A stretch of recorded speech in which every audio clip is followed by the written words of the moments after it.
Good morning student. BSc part second zoology video fourth में एक बार फिर से आपका स्वागत है। आज का अपना टॉपिक रहेगा digestive action of pancreatic enzyme. अग्नाशय एंजाइमों की पाचन क्रिया। अग्नाशय ग्रंथि द्वारा स्रावित होने वाले जो एंजाइम हैं उनकी पाचन क्रिया में उनका क्या रोल होता है, इसके बारे में हम यहाँ स्टडी करेंगे। तो सबसे पहला एंजाइम जो है वो है ट्रिप्सिनोजन। पहला एंजाइम कौन सा है? ट्रिप्सिनोजन। Trypsinogen, right.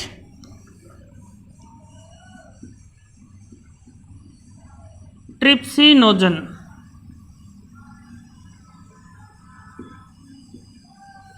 देखिए, ये एंजाइम निष्क्रिय अवस्था में पाया जाता है। ट्रिप्सिनोजन मैंने आपको एक बार पहले भी बताया था, जिस साइंस में जिस भी शब्द के आगे नोजन शब्द लगता है, जिसके भी आगे नोजन लगता है या पहले प्रो शब्द लगता है, वो इनएक्टिव फॉर्म में होता है। ओके, इसमें देखिएगा ये ट्रिप्सिनोजन जो एंजाइम है, ये एंटेरोकाइनेज एंजाइम ट्रिप्सिनोजन जो एंजाइम है,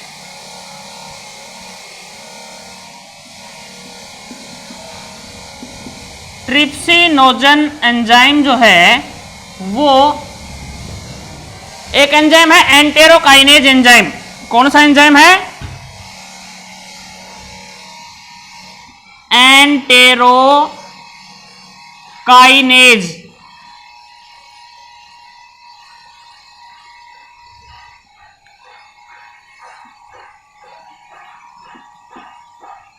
एंटेरोकाइनेज।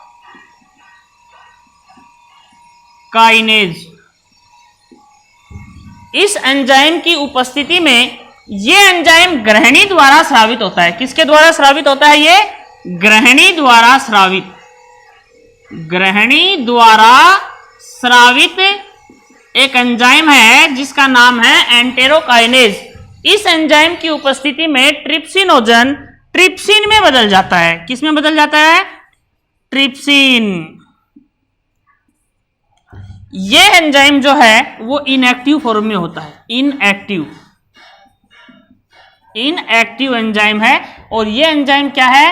एक्टिव एंजाइम है। क्या एंजाइम है? एक्टिव एंजाइम है। ये एंजाइम प्रोटीन पे अपनी क्रिया करता है। किस पे अपनी रिएक्शन करेगा? प्रोटीन पे। प्रोटीन पे अपनी क्रिया करेगा ये एंजाइम, और प्रोटीन पे क्रिया करके पॉलीपेप्टाइड व डाइपेप्टाइड का निर्माण करेगा। किसका निर्माण करेगा? Polypeptide and dipeptide. पॉलीपेप्टाइड तथा डाइपेप्टाइड में इसको कन्वर्ट कर देगा। मींस प्रोटीन जो है वो पॉलीमर ऑफ एमिनो एसिड है, और एमिनो एसिड की बहुत बड़ी चेन है, उसको पॉलीपेप्टाइड व डाइपेप्टाइड में कन्वर्ट करने का मतलब सरलतम अणुओं में तोड़ने का काम करता है।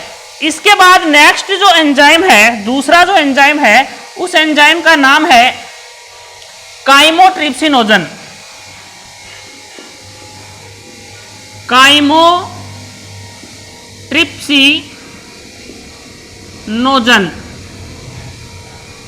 काइमोट्रिप्सिनोजन ये एंजाइम भी देखो, जिसके अंत में नोजन शब्द लगा है, वो क्या है? इनएक्टिव एंजाइम है। कैसा है ये?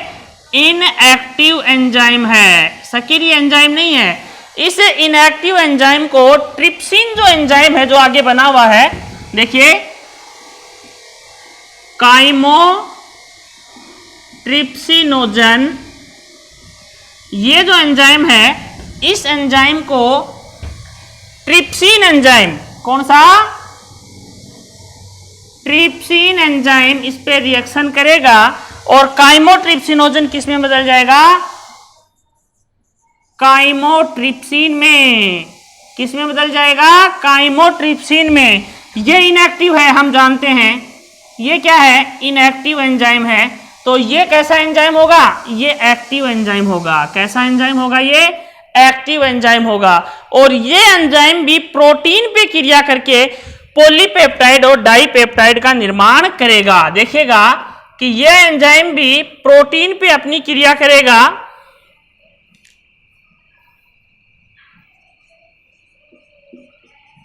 ये एंजाइम भी प्रोटीन पे अपनी क्रिया करेगा और प्रोटीन पे क्रिया करके पॉलीपेप्टाइड एंड डाईपेप्टाइड का निर्माण करेगा, मींस सरलतम प्रोटीन में कन्वर्ट करेगा। ये कॉम्प्लेक्स प्रोटीन है, ये कॉम्प्लेक्स प्रोटीन है, कॉम्प्लेक्स प्रोटीन है और इस कॉम्प्लेक्स प्रोटीन को ये सिंपल प्रोटीन में कन्वर्ट करने का कार्य करता है।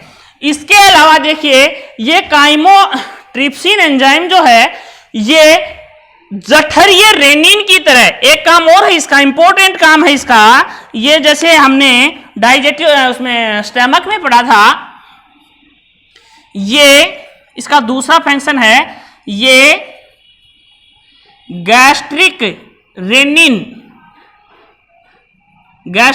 का मतलब है आमाशय से स्रावित होने वाला रेनिन एंजाइम की तरह कार्य कर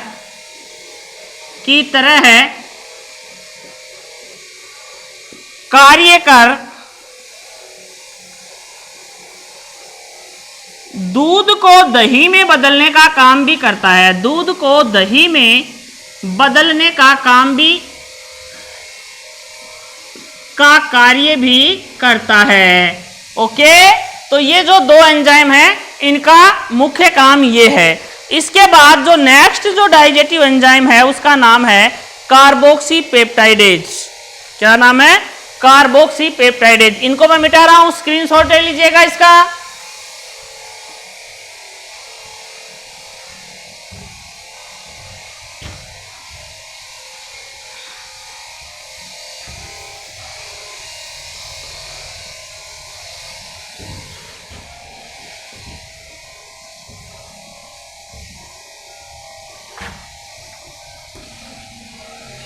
तीसरा अग्नाशय एंजाइम है कार्बोक्सीपेप्टिडेज।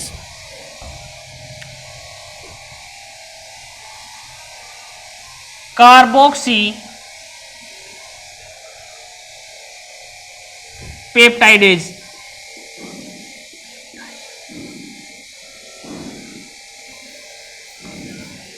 ये थर्ड एंजाइम है।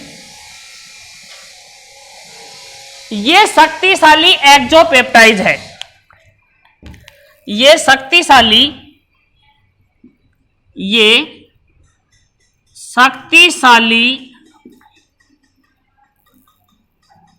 एंडोपेप्टाइडेज है, ये शक्तिशाली एंडोपेप्टाइडेज एंजाइम है।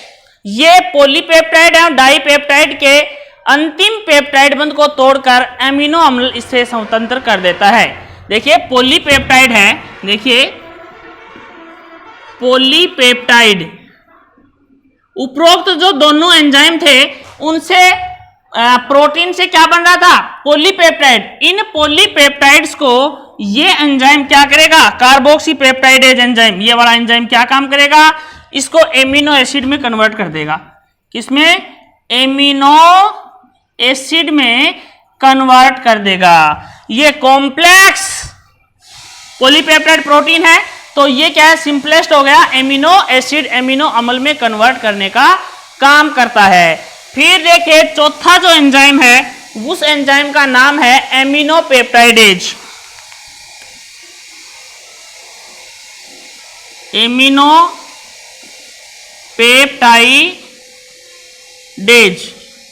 एमिनोपेप्टाइडेज ये एंजाइम क्या करेगा? ये एमएन या एम मैग्नीशियम व मैग्नीज युक्त एक एक्सोपेप्टाइड है। ये एमएन व एमजी युक्त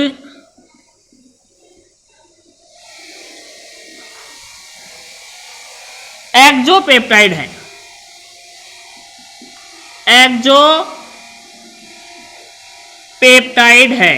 एक्सोपेप्टाइड है। ठीक है, ये क्या एंजाइम है? जो कार्बोक्सी पेप्टाइड की तरह पॉलीपेप्टाइड व डाइपेप्टाइड के अंतिम पेप्टाइड को तोड़कर अमीनो अम्ल का निर्माण करता है। ये भी कैसा काम करता है? पॉलीपेप्टाइड में क्या करेगा? सेम वर्क करेगा। ये भी एमिनो एसिड में कन्वर्ट करने का काम करता है। एमिनो एसिड में कन्वर्ट करने का काम करता है। इसके बाद में है एमाइलेज एंजाइम। एमाइलेज एंजाइम पांचवा एंजाइम क्या है? Amylase enzyme.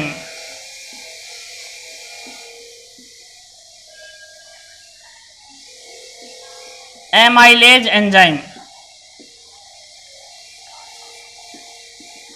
ये एंजाइम स्टार्च को माल्टोज शुगर में कन्वर्ट करने का काम करता है। क्या करता है? स्टार्च को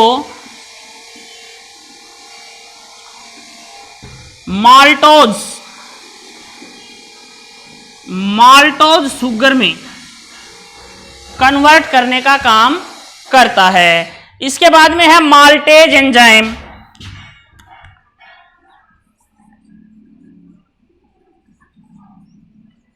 माल्टेज एंजाइम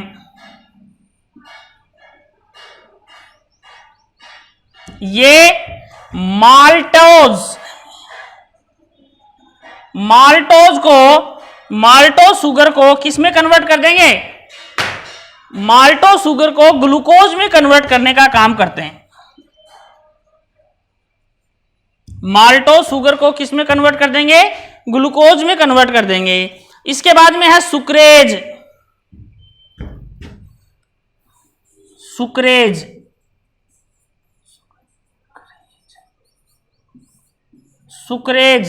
ये एंजाइम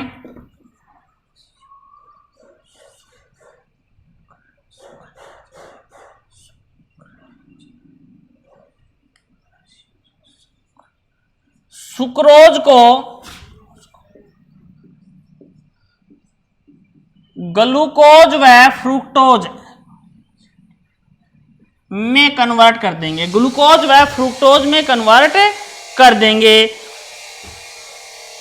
सुक्रेज के बाद में है लेक्टेज।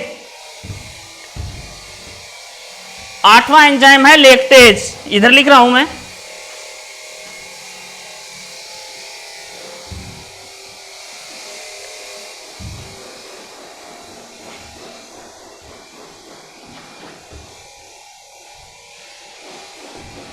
आठवां एंजाइम है लेक्टेज।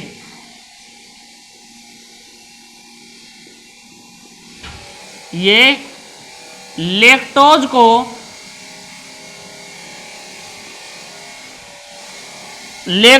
किस में कन्वर्ट करेंगे? ग्लूकोज व गैलेक्टोज।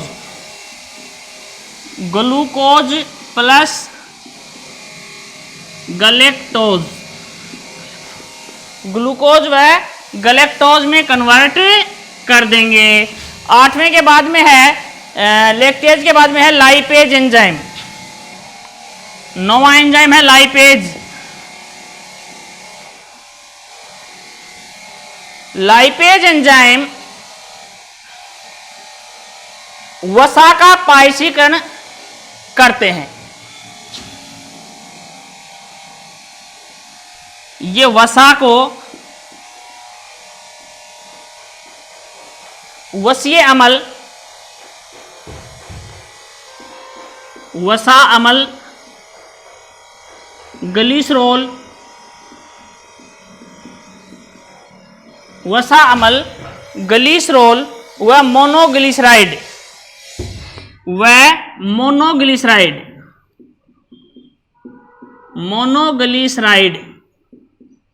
मोनोग्लिसराइड में कन्वर्ट करते हैं। अर्थात वसा का पायसीकरण करते हैं। वसा का पायसीकरण करते हैं। ये एंजाइम वसा का क्या करते हैं? पायसीकरण करते हैं। इसके बाद में है कोलेस्ट्रॉल एस्टरेज। 10वां एंजाइम क्या है? Cholesterol esterase. Cholesterol esterase cholesterol esterase, ये कोलेस्ट्रॉल को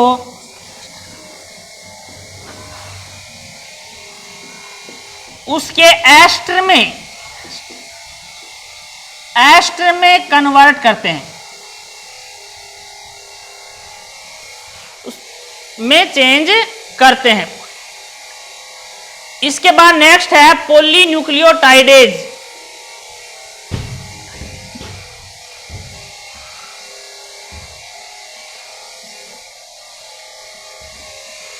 इसके बाद में 11वां है पॉलीन्यूक्लियोटाइडेज। पॉलीन्यूक्लियोटाइडेज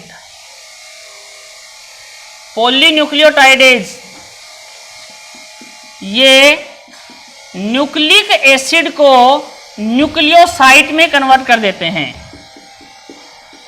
न्यूक्लियोसाइड में कन्वर्ट करने का काम करते हैं। इसके बाद में है अग्नाशय रस के स्रावण का नियंत्रण। ये थे अग्नाशय रस के द्वारा स्रावित होने वाले पाचक एंजाइम। ये कौन कौन से फूड प्रोडक्ट पे अपना किस किस प्रकार से अपनी एक्शन शो करते हैं, इसके बारे में हमने यहाँ इनके बारे में स्टडी की है। तो इसके बाद अगला जो हमारा टॉपिक है अग्नाशय रस के स्राव का नियंत्रण।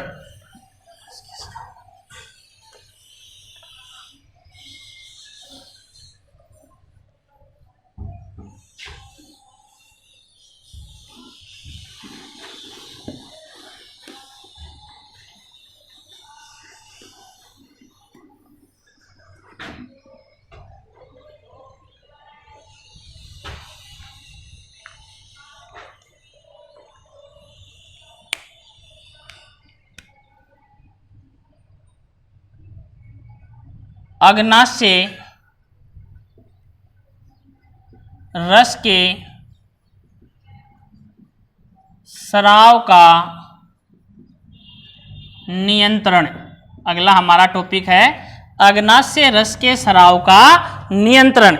इसका नियंत्रण वेगस तंत्रिका की सहानुकंपी शाखा द्वारा होता है। वेगस नर्व की इसका नियंत्रण किसके द्वारा होता है?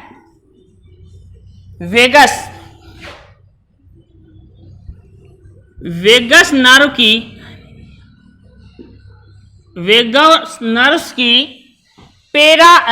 पैरासिम्पैथेटिक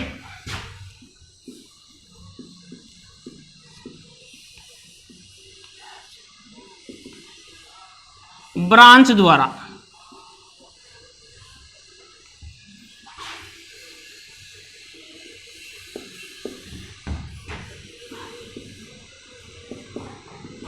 वेगस तंत्रिका की परानुकंपी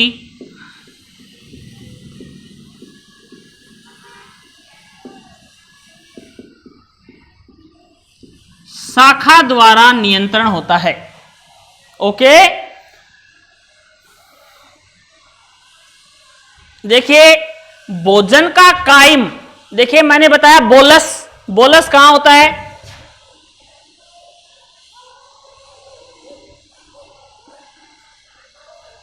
ये बोलस है, यहां पर पहुंच करके ये काइम बन जाता है। काइम ग्रहणी तक ये क्या रहता है? काइम। जैसे ही काइम ग्रहणी में पहुंचता है, इस ग्रहणी में काइम पहुंचता है तो एक्शन क्या होती है? देखिए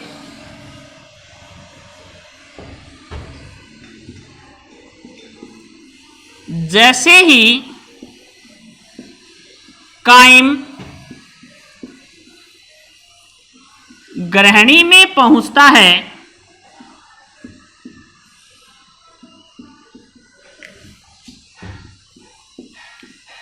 ग्रहणी से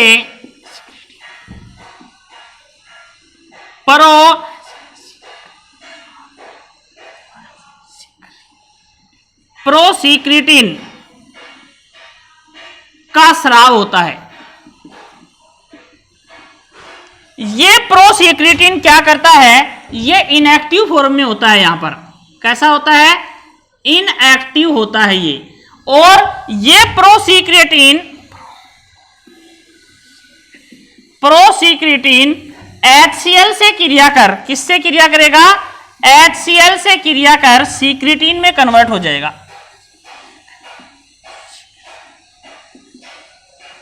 किसमें? एक्टिव सीक्रेटिन में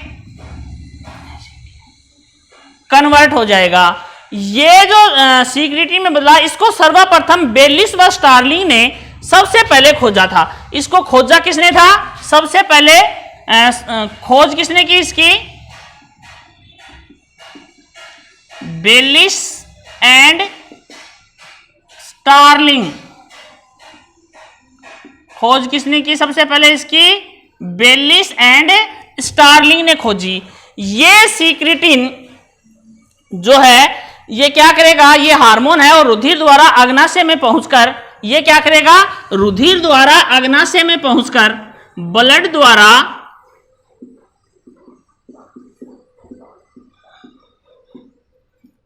पेंक्रियाज में पहुंचकर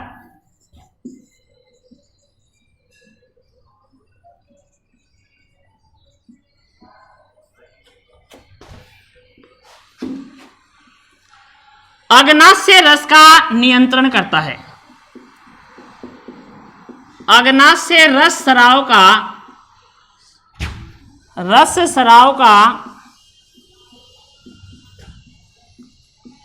नियंत्रण करता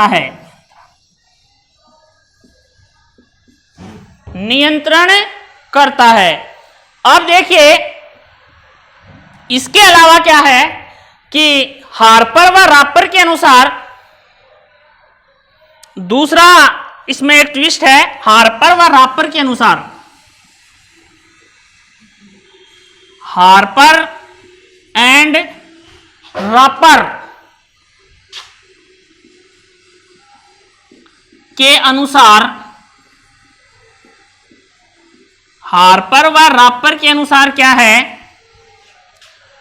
कि पेंक्रियोजाइमिन हार्मोन भी, कौन सा हार्मोन? पेंक्रियोजाइमिन। पेंक्रियोजाइमिन हार्मोन भी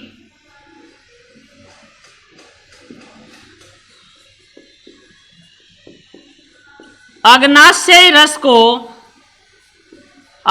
रस के स्राव को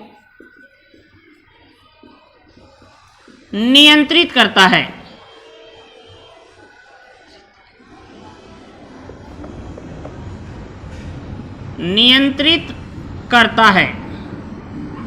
कैसे करता है? कौन कौन सा किस किस को करता है? सीक्रेटिन अग्नाशय रस के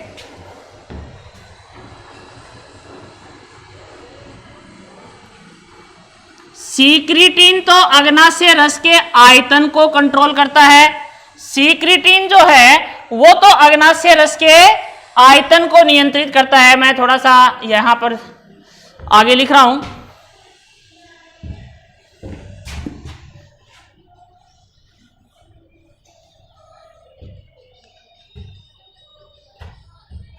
देखो दो एंजाइम हार्मोन बताए आपको, सीक्रेटिन और दूसरा है पेंक्रियोजाइमिन।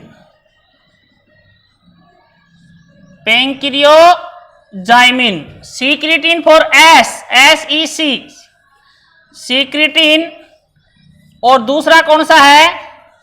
पेंक्रियोजाइमिन। दो हार्मोन हैं। ये दोनों हार्मोन, ये तो इसकी मात्रा को नियंत्रित करता है। मात्रा, अग्नाशय रस की मात्रा का कंट्रोल करने का काम करता है। अग्नाशय रस की मात्रा का कंट्रोल करने का काम कौन करता है? मात्रा किसकी? अग्नाशय रस की मात्रा का नियंत्रण कौन करता है? पेंक्रियोजाइमिन। तथा सीक्रेटिन किसका नियंत्रण करता है?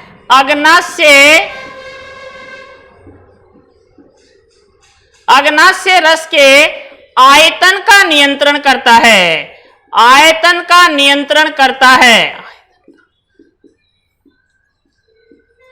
ये काफी बार कंपटीशन एग्जाम में पूछ लिया जाता है कि सिक्रिटीन जो है वो अग्नाशय रस का नियंत्रण करता है, मात्रा का, आयतन का, और उसके दो ऑप्शन और किसी का नहीं, या कोई और एक ऑप्शन और आ जाएगा। तो इस प्रकार से काफी बार कंपटीशन एग्जाम में इनमें से क्वेश्चन पूछा जाता है, राइट।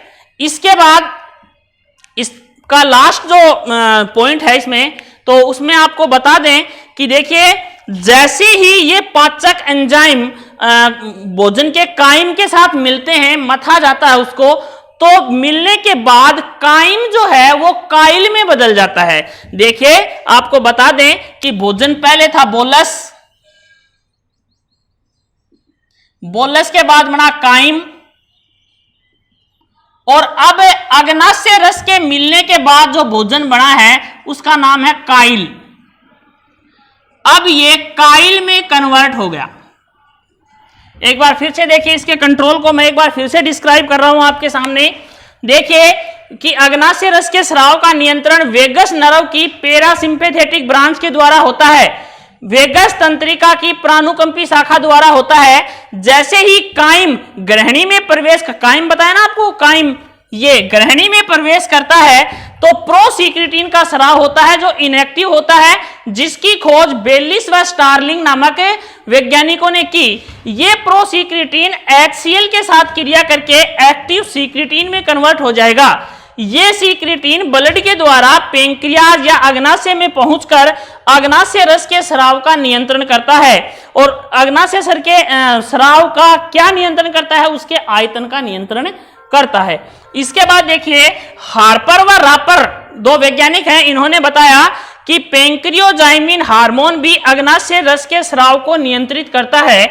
और ये किस प्रकार से करता है? देखिए सिक्रिटीन किसका नियंत्रण करेगा? आयतन का। और पेंक्रियोजाइमिन किसका करेगा? अग्नाशय रस की मात्रा का नियंत्रण करता है। यह था अग्नाशय रस के द्वारा अग्नाशय रस का नियंत्रण, राइट। इसके बाद देखिए, इसके बाद हम पढ़ेंगे इसमें कि आंत में भोजन का पाचन। क्या पढ़ेंगे?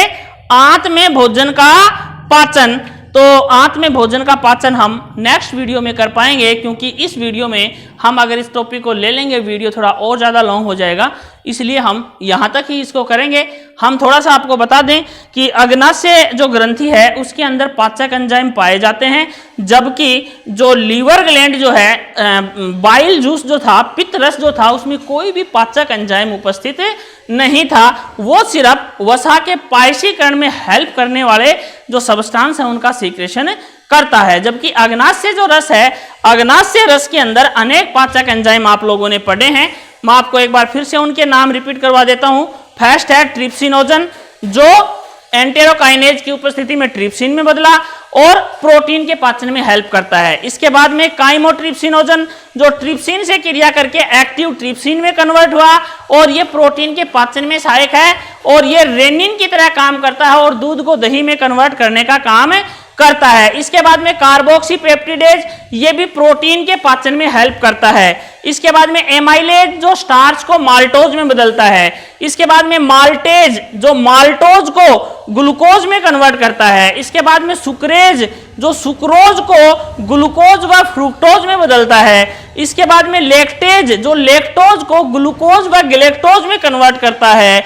इसके बाद में लाइपेज, जो लिपिड को वसा का पायसीकरण करता है और लिपिड को वसा, अम्ल, ग्लिसरॉल व ग्लिसरिक अम्ल में कन्वर्ट करने का काम करता है। इसके बाद में कोलेस्ट्रॉल एस्ट्रेज, ये कोलेस्ट्रॉल के एस्टर से उसको एस्टर में कन्वर्ट करने का काम करता है।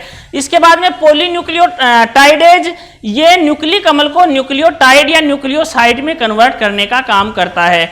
इसके बाद अग्नाशय रस का नियंत्रण जो आपके सामने है, हम आपको ये करवा चुके हैं, इसका भी स्क्रीनशॉट ले लीजिएगा। धन्यवाद। ओके।